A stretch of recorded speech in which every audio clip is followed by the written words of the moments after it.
Hey there, welcome back. Today I have a variety of fall autumnal triggers for you that are all from the natural botanical world. We are well into November now, but I realized that I hadn't done just a straight up fall triggers video this season, and so I kind of got inspired to use all triggers that are plants and vegetables and herbs and fruits. So that's what I'm going to be doing today. And I thought we could just hang out and chat a little bit. And I'll show you my cool collection of fall produce and plants.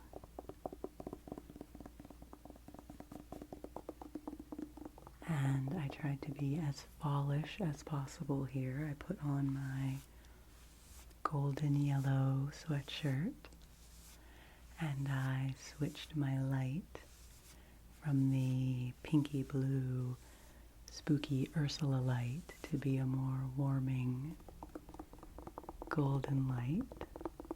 And so I just hope this will be soothing and relaxing and perhaps interesting for you, because you know I love to share about plants and natural things, and I've got some interesting things around me to share with you.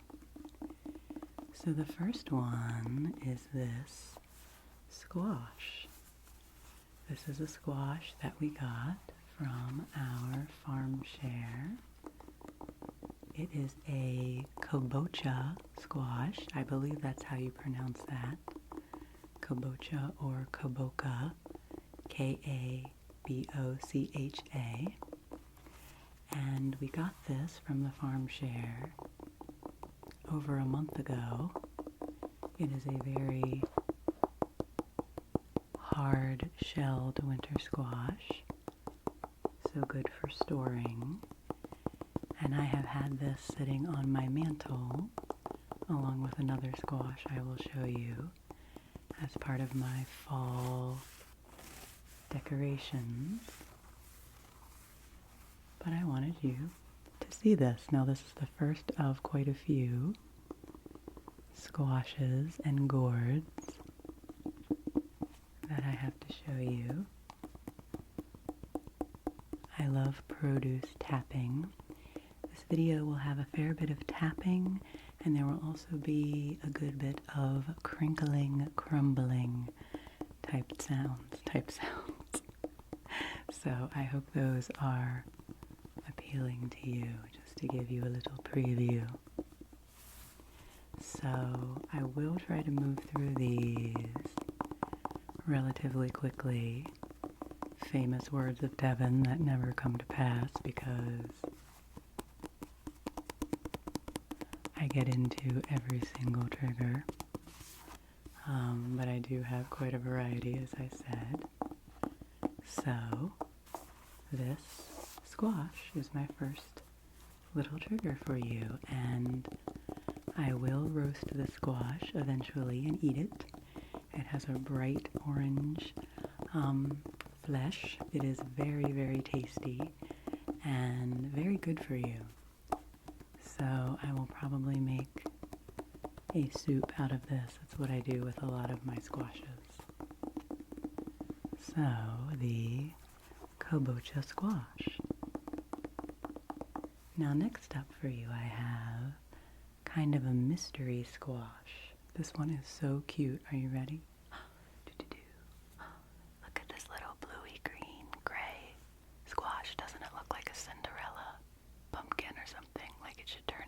magical carriage. This is another one that we got from the farm share from our CSA. The last few weeks of the CSA, we got to pick like 4 winter squashes every time, so it was so much fun because they have so many varieties. And when we picked this one out, Maureen, who is one of our farmers, a member of the family at the farm where we get our vegetables, she said, I don't even know exactly what that one is. Her husband is the one that chooses the seeds and the varieties of the vegetables that they plant. And she said, I'm not even sure what that one is exactly. I asked her if it was a Hubbard variety. If you've ever seen a Hubbard squash, they are this color, this bluey, greeny, gray color, and they're huge. I mean, they're gigantic, and they're sort of teardrop shaped, and you can cook with them, but it seems to me like that would be a monstrous task. So I thought that maybe this was a variety of one of those. She said she thought that it was a kabocha because it is that shape. So this is just kind of a mystery squash. Maybe I will look it up and try to find out exactly what it is, but I just thought it was so pretty. So I brought it home with me. And like I said, these two have been on my mantle as part of my fall decorations. Which one do you like better? We'll do a tiny this or that. Which one would you choose? The bright orange one? Or the bluey, gray, speckly one? This one's, no, it's not that speckly. It's a little stripy. Which one do you like? Which would you choose? Are you ready?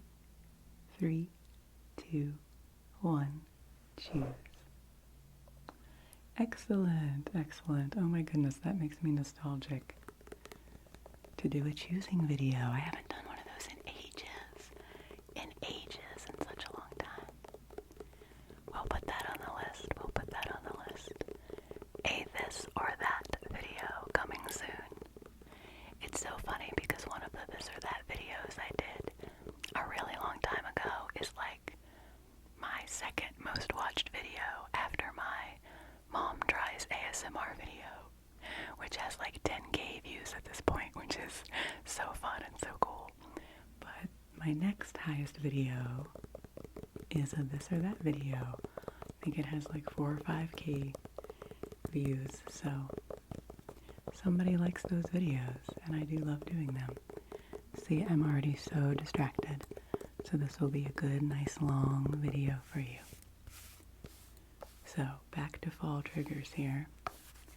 My second little squashy squash. They're just so cute. I get really endeared with squashes. I think they're very cute, and I enjoy eating them. Okay, I have, let me see.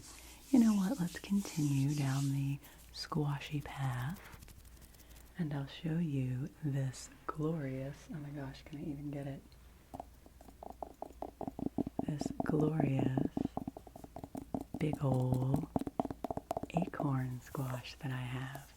So you can see it is shaped like a giant acorn, hence its name. And this is another one that has quite a hard outer skin. Usually with these hard-skinned winter squashes, when I go to roast them, I usually don't even bother with cutting them in half first, which you can do, you know, and then roast each half with the cut side down.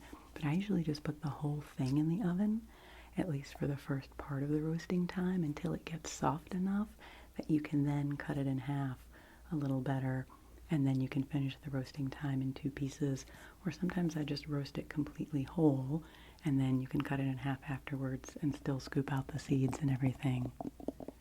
If you want to save your seeds for roasting, you would need to cut it in half and scoop out the seeds ahead of time, but to avoid injury from trying to hack through a giant squash, I often just roast them whole.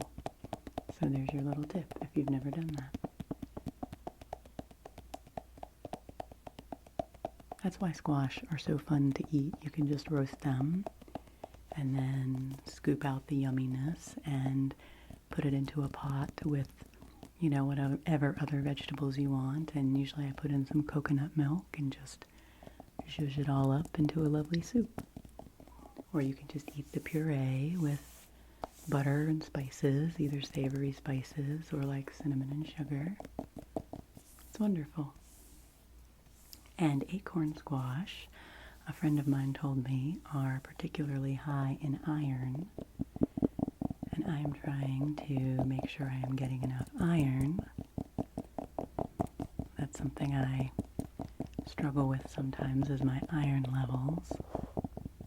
So I'm going to roast up this acorn squash and enjoy some beautiful iron-rich goodness. Isn't it just so pretty? So pretty. And I have heard with acorn squash that one having a little bit of orange on it like this is a good thing. If it's too orangey, that might mean that it is overripe and too far along. But a little patch of orange amongst the green is a good thing. So I think this is just right. Okay, well, we'll take a little break from the squash category. Let's see, what else do I have? Well, it wouldn't be a fall video if I didn't have some leaves. So this will be some good crinkling.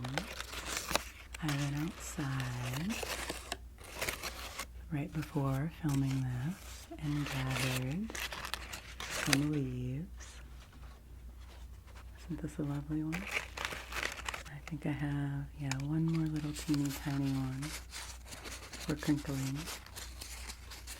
And I am not a tree expert. I do not know as much about trees as I do about flowers and vegetables and herbs.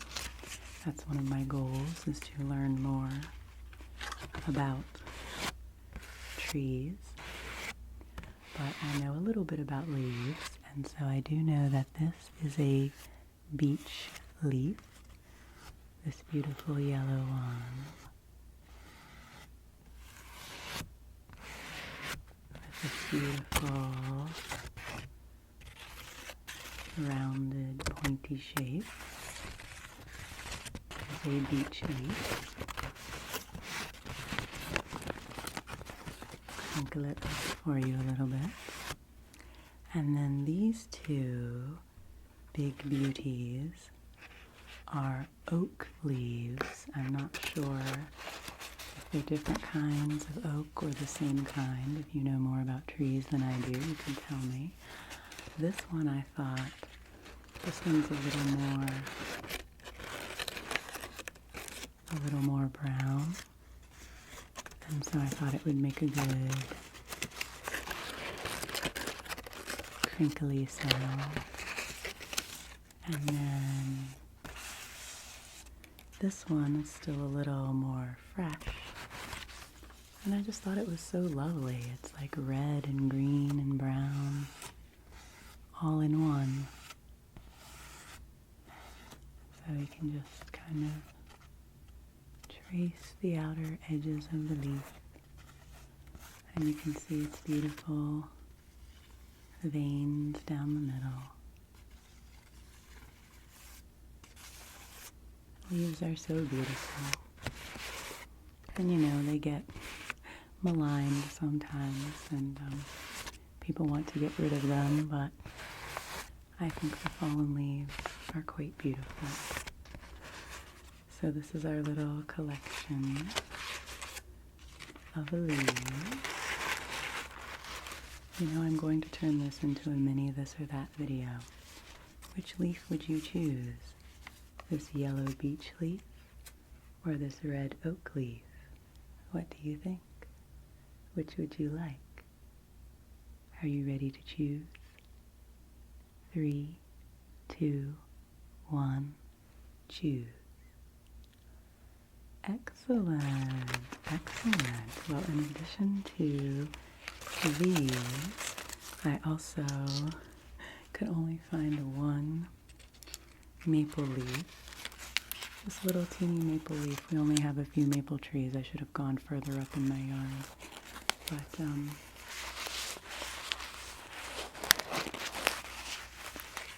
I thought this little tiny one would make a good natural crinkling sound.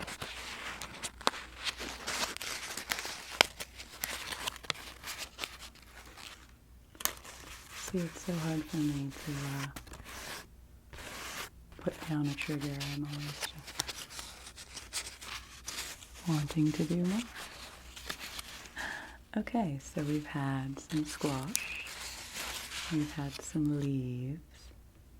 The next thing that I have is a classic fall botanical. I don't know, can you see it down here? Probably not. Can you guess from the sound? Any guesses as to what this is? It is an apple. A beautiful apple. I remember years ago GB doing a video where she was using an apple as a trigger, and it was so surprisingly tingly and calming to hear tapping on an apple. Apple tapping, apple tapping, apple tapping, apple tapping, apple tapping, apple tapping, apple tapping. And this is a Honey Crisp apple, which is a delicious sweet variety of apple. This is from an orchard near here, and I have about 6 or 7 of these. And when I am finished filming this video, I am going to go downstairs and make applesauce with them. I love to just chop up apples, and I think I might have 1 pear as well that I'll throw in there. And sometimes I put other dried fruits in. You know, you could put raisins or dates or apricots. And then just let it cook down till you have a nice, beautiful applesauce. Put some cinnamon and some cloves. Yummy, yummy, yummy. And it makes your whole house smell amazing. So I love to do that. It's a big tradition in my family.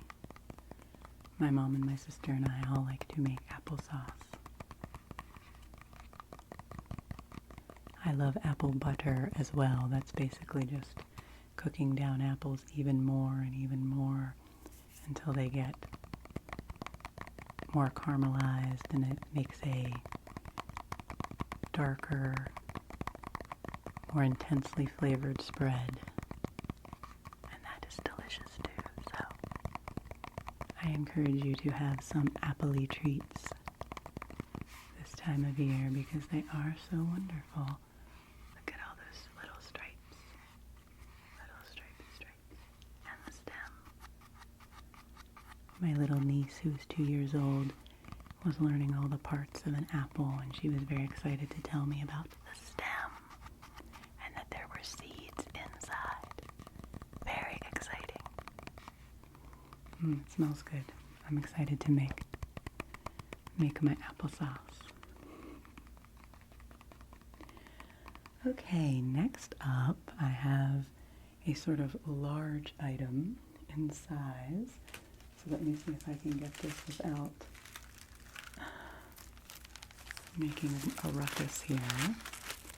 Now this might be kind of an intense crinkling sound, so if you're not a crinkling person, you might want to skip over this part.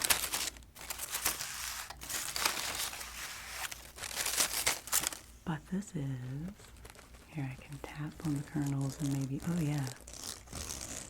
Ooh, that's an interesting sound. This is a beautiful, decorative, ornamental, heirloom corn.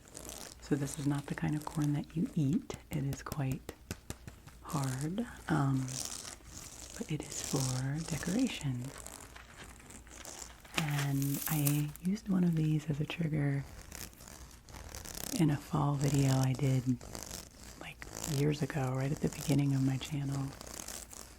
don't think I did last year. So we get these as well from our CSA. I mean, they're just beautiful. It can be like, my bouquet. They're so lovely, but you can see all the different colors of the kernels. There are dark ones, kind of purpley ones, and then yellow, reddish, orange, and then pale yellow, kind of like traditional corn. And they're just beautiful. So this one, the CSA provided a little hook on the back of it, so you can just hang it up.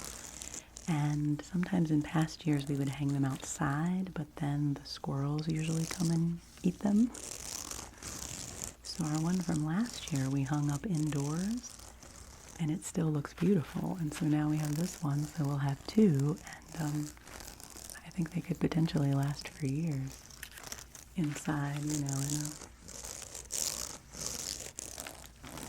relatively cool, dry place. So I just thought this was so beautiful that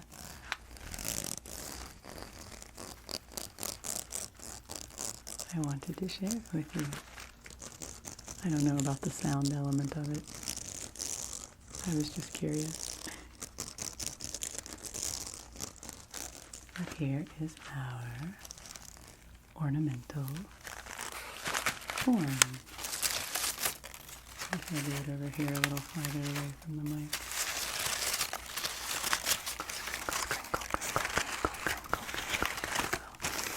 Crinkly corn, but that's one of the things about fall, right? The sound of crinkly, crushy, dried things. So I just thought this would be fun to include. Okay, well, over here, let's see. Let's get into some gourds. So squashes, I don't know the exact, you know, botanical categorization for squashes versus gourds. But to me, a squash is one that you eat, and a gourd is one that is decorative. So I have this little cute pumpkin-shaped decorative gourd. This is always a big tradition for me and Justin every year to pick out some gourds at the farm stand. And I mean, how adorable is that? Isn't it so cute? A little flat pumpkin. And these also usually last quite a long time. Sometimes they, you know, if they get wet, they might get a soft spot on them and then you're in trouble. But if they're dry when you get them and you keep them dry, I've had these little mini pumpkins and gourds last all through the winter. So we have this little mini pumpkin. We also have this beautiful, lumpy, bumpy gourd. I'll put my pumpkin down for a second. I love decorative gourds like this because they all are different variations on kind of the same color patterns and shapes, but each one is so different. Look at this one. It's kind of got a star shape and these beautiful green stripes on the bottom and the stem here on the top. So gourd tapping is definitely a trigger that I enjoy. So let's do a little choice here. Would you like the pumpkin-shaped gourd, or would you like the more uniquely shaped little bumpy pointy gourd? What do you think? What do you think? What do you think? Which one?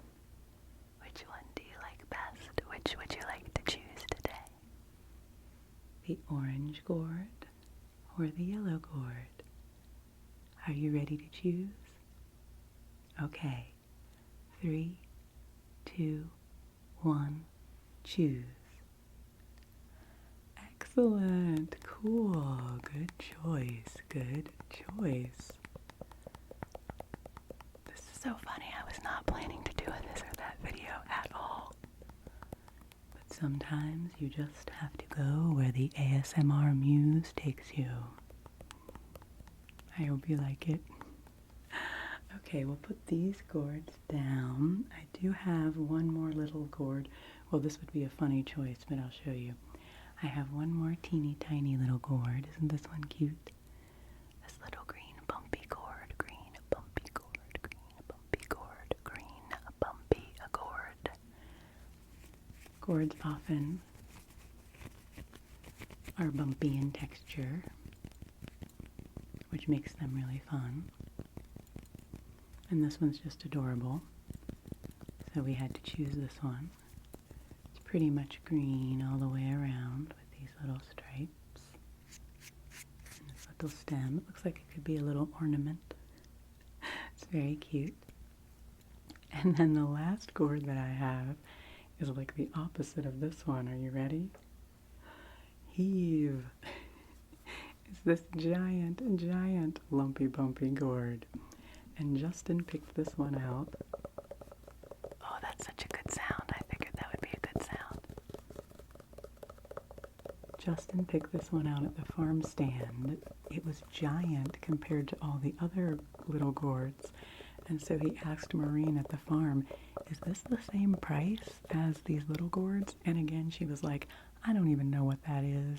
Yeah, you take it. Take it at the price of a smaller gourd. So she only had a few of these. Can do my rings on the gourd maybe. Just look at that texture, isn't that cool? It's a very, very tactile, sensory experience. So this is not one that you can eat, and it is quite hard. So I have high hopes that this one will last a long time into the season,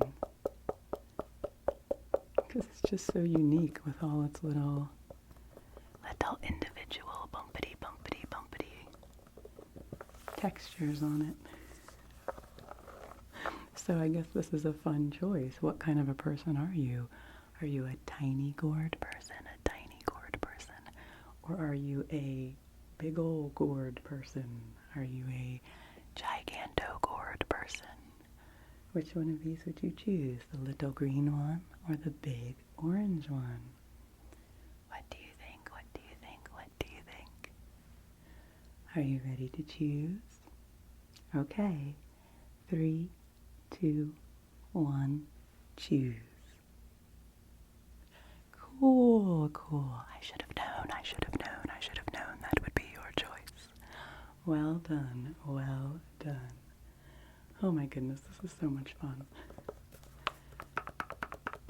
Yeah, I kind of don't want to let this one go. I am moving through things pretty well, actually. I think I only have, yes, I only have 2 more things.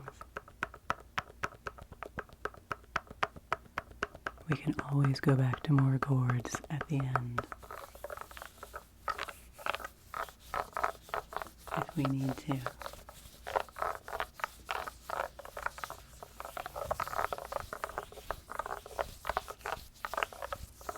It's kind of like a hand sound slash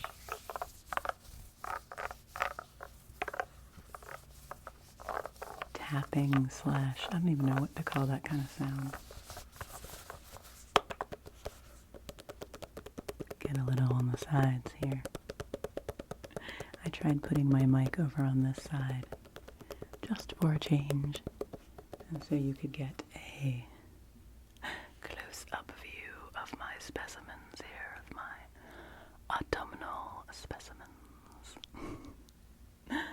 Okay, let's see, what else do I have left? Okay, I might need to adjust a little bit here for these last 2.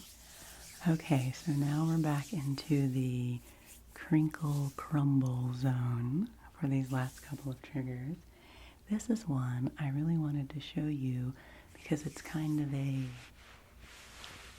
behind the scenes. Do an interlude of hoodie sleeves here because I do like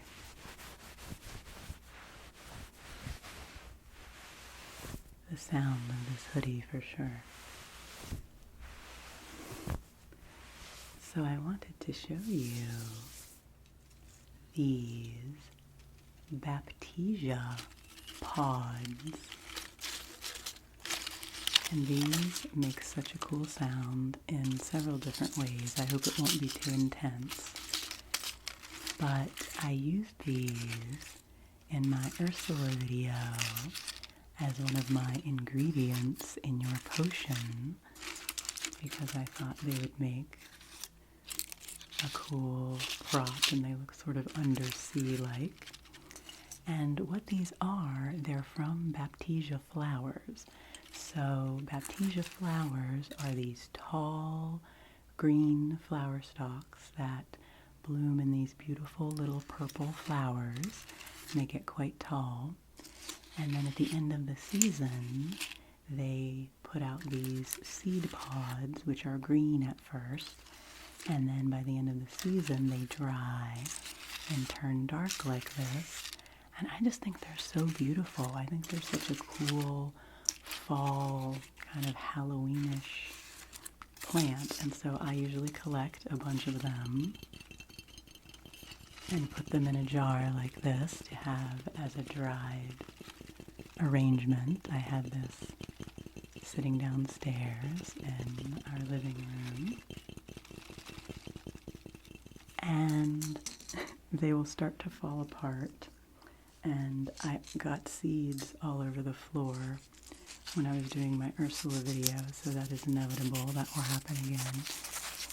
But so each one of these little seed pods has little tiny seeds inside it. I'm gonna get a little closer here. I'm gonna scooch up. Has little teeny tiny seeds in it, so each one is like its own little rattle. And so if you take a stalk of them, I have a lot crammed in here, then it is like nature's rattle.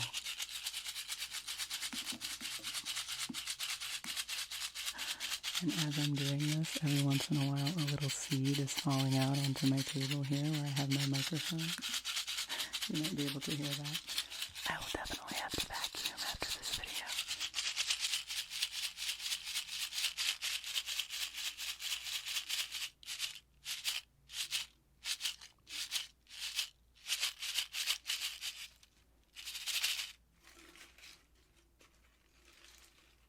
This might get too intense. Oh, I'm just going to go everywhere. Alright, there goes my arrangement. We're getting wild here. I'll just take, see, now that one there aren't as many seeds left. So it's not quite as rattly. How about this one?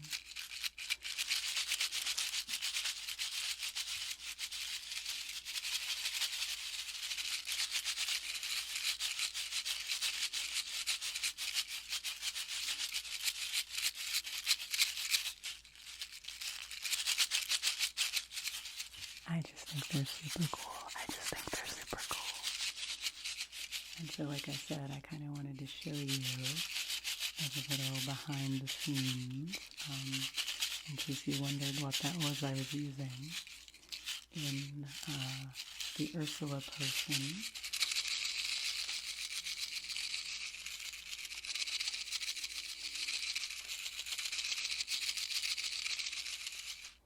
And let me know what you think of that sound.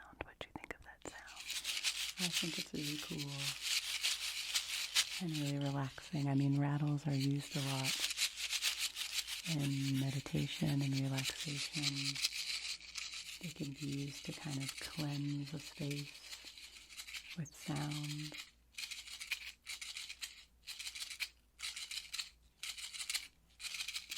These are quite musical.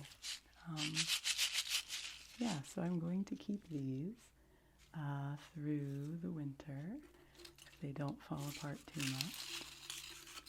So if you do like their sound, let me know, and I will keep them in the rotation of triggers. I have this really long one here. Oops, and the seeds are falling.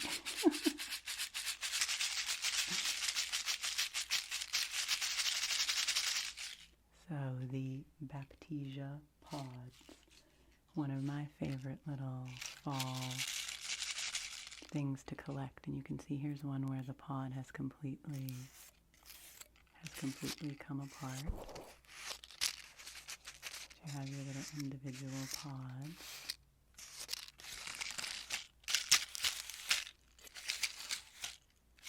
Kind of an intense sound, but I just think it's so cool. And let me see these little two that fell that were just perfect. To be little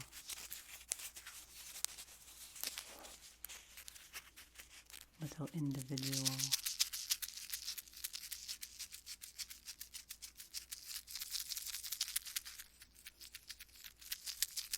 rattles. I mean, that really is one of the things I love about ASMR, is just exploring sound, seeing what sounds you can find all around you.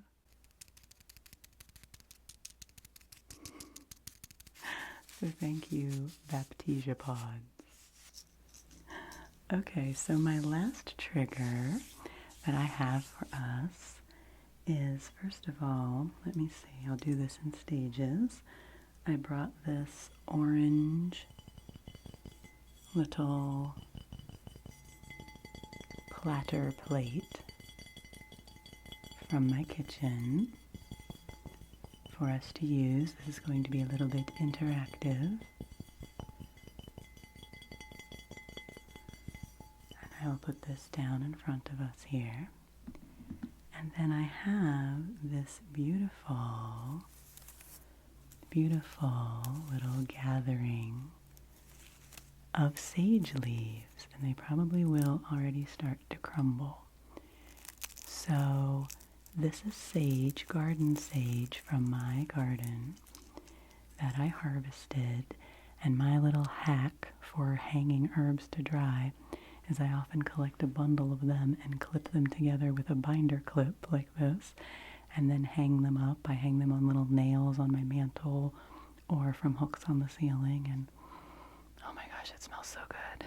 It smells so good. I love the smell of sage. And I always harvest quite a bit of sage. Some of it I bundle together and tie into little burning bundles, little smudge sticks. And then I burn those, kind of as incense and to smudge and cleanse the air. I've used those in a couple of my relaxation nervous system videos. I will link below to the video where I used a sage smudge stick if you don't know what I'm talking about. This particular sage I dried just as a bundle like this, so that once it dried I could crumble it up like I am doing for you right now, and I can just put it in a jar and keep it as dried sage and use it in cooking throughout the winter. So I do this with a lot of my herbs. I do it with thyme and oregano and tulsi basil and catnip and mint, and I just do little bundles throughout the season as the herbs are in their prime, and then I crumble them once they're dry. It only takes a few weeks, and then keep adding them to jars, and then I get a pretty good supply by the end of the season. So I'm literally just smushing this and letting it fall off. Now before I actually put this in the final jar, I'll probably crumble it a little more and remove some of these little stems that I wouldn't want to have in my cooking. But for us right now, I just thought this would be really satisfying.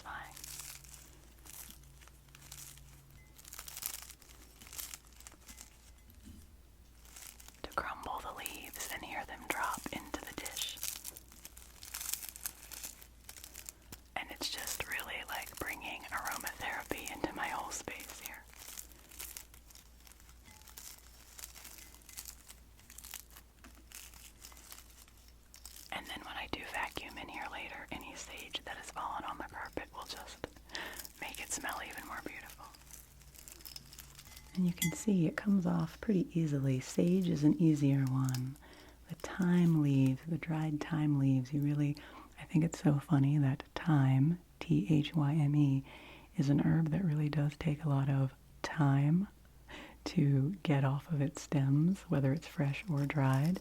You kind of have to give it some attention, which is why people often just throw a whole bundle of thyme like into a soup or something and then remove it when they're done, rather than deal with removing the individual leaves. But I really like having the leaves and things, so I often do. But as you can see, the sage came off pretty quickly, and so then you can see this is the top of the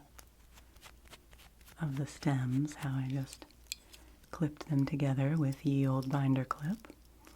And now I have these little stems, and I probably will bundle these together a little bit and burn them as incense, kind of as like a mini little burning bundle, because I like to use as much of the herbs as I can. So, alright, well maybe I will just... Ooh, that's a neat sound. That's like almost like a crackling fire sound. Crackling these stems a little bit. I am getting sage everywhere, which is fine with me. I remember in my spring favorites video last year, I was crumbling peony petals. You never know what fun naturey sounds you might get here on Quiet Comfort. Okay, so I think I will...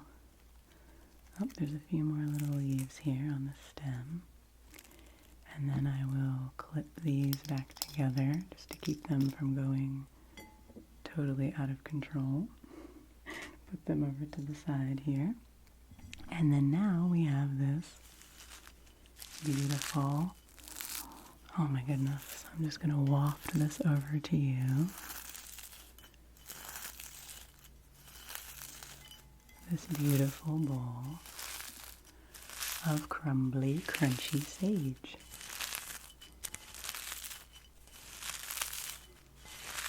I really love sage because to me it always smells like Thanksgiving. My mom always makes dressing, baked dressing, which has onion and celery and breadcrumbs and lots of sage, and that smell is just such a comfort to me, that smell of the baking Thanksgiving dressing.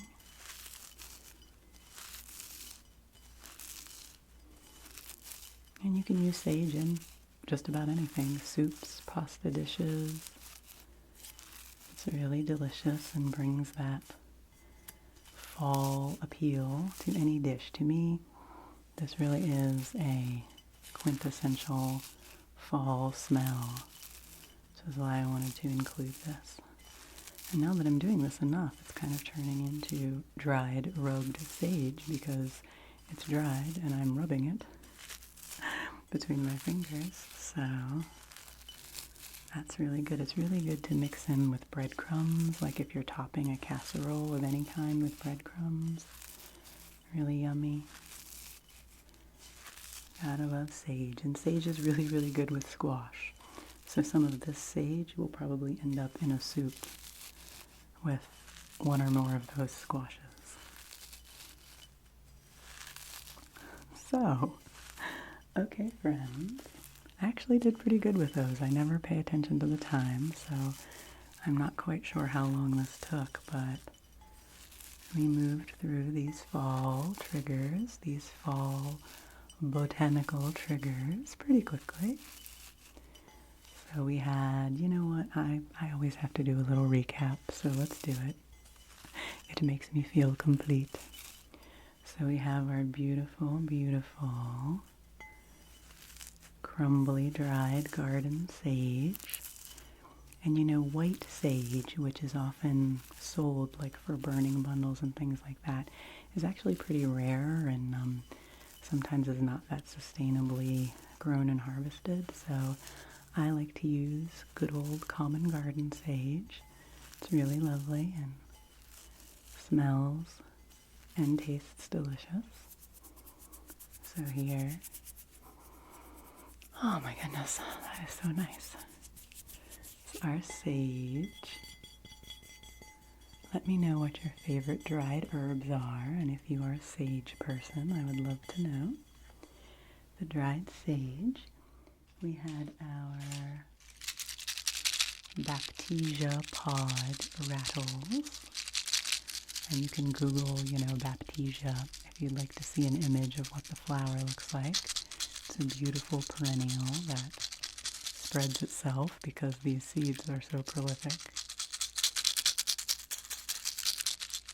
So it's a lovely addition to the garden. And, oh, I think I have some sage on my shoulder here.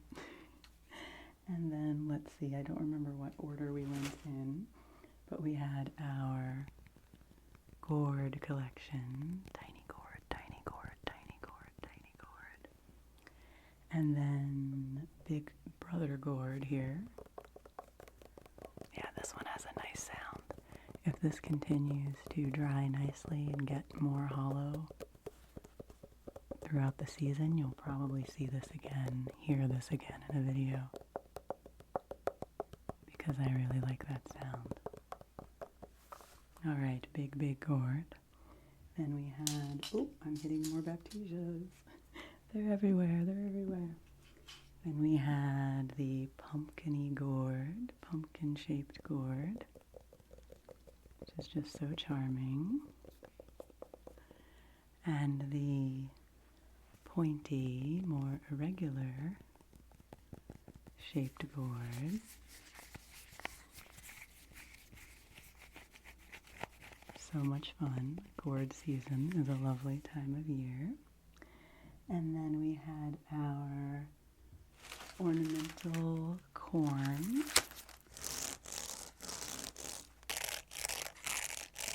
I'm gonna try it with my rings.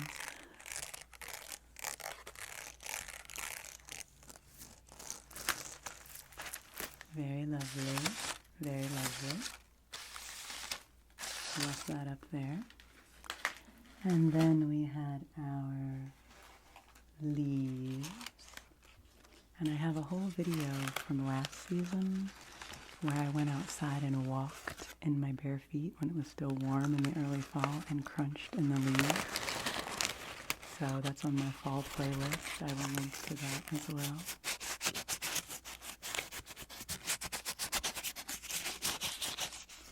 Now let these leaves fall in front of you. Maple leaf falling. Crinkly, crinkly leaves falling for you. And then we had our apple, and now I'm getting even more excited because it's almost applesauce time. Applesauce time.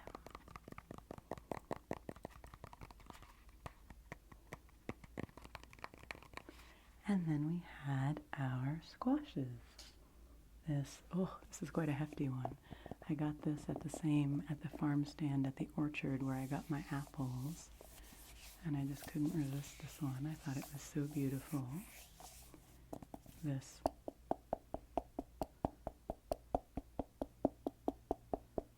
hearty, lovely acorn squash. And then our mystery squash.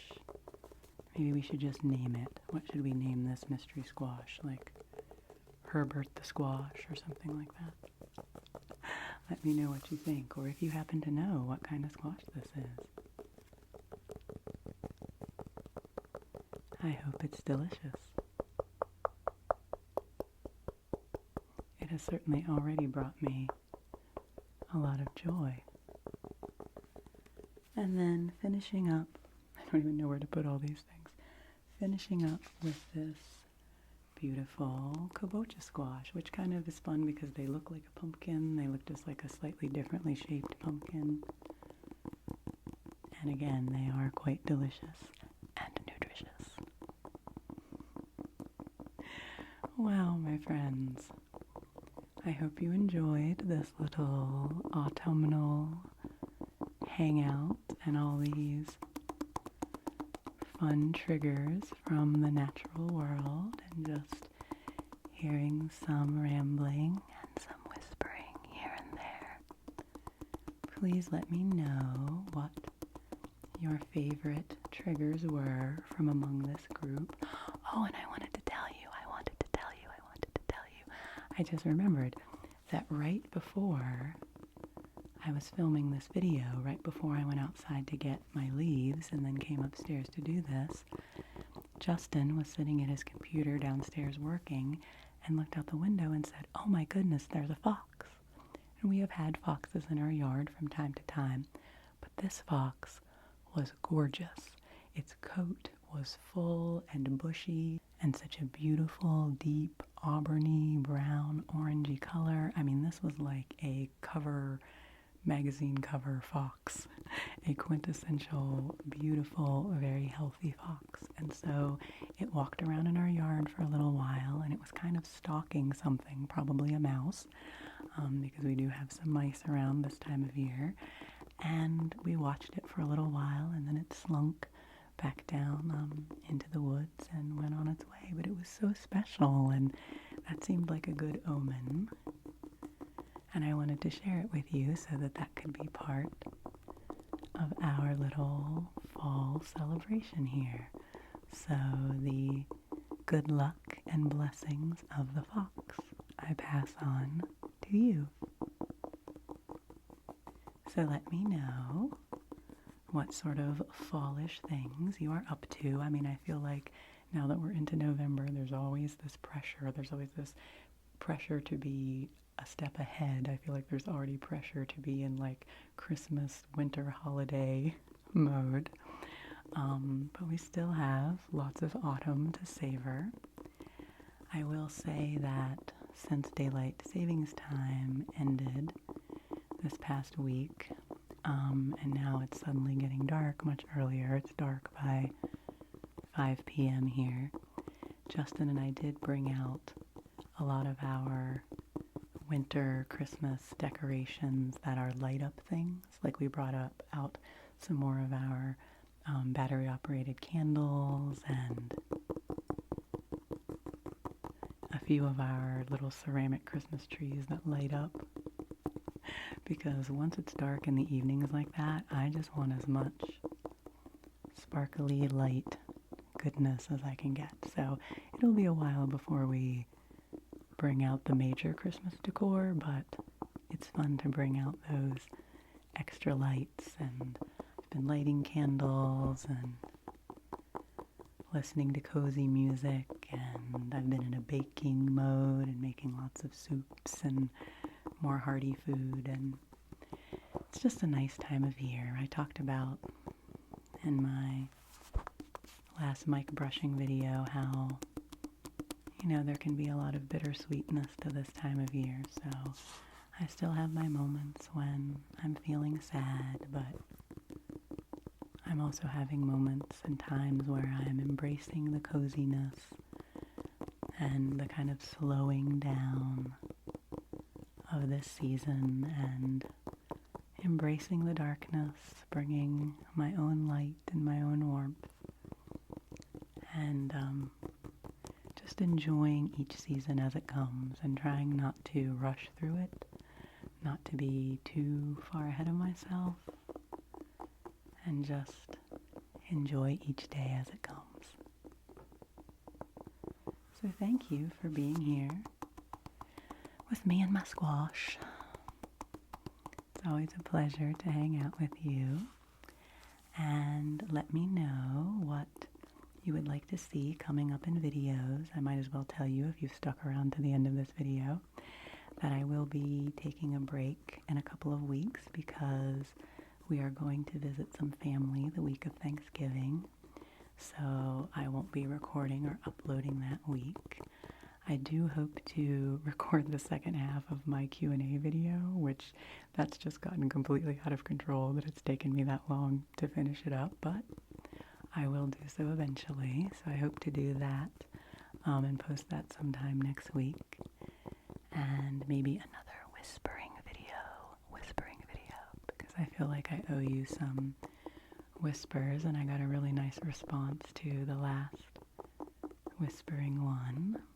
And just, let me know if there's anything in particular you would like to see or would like to hear as we move into this cozy late fall, early wintry season. So take good care of yourself. It's so important this time of year to be staying warm and nourishing yourself and doing some special things for you, so don't forget that. Take good care of yourself, rest well, and I'll see you again soon. It's time to make some applesauce and maybe some squash.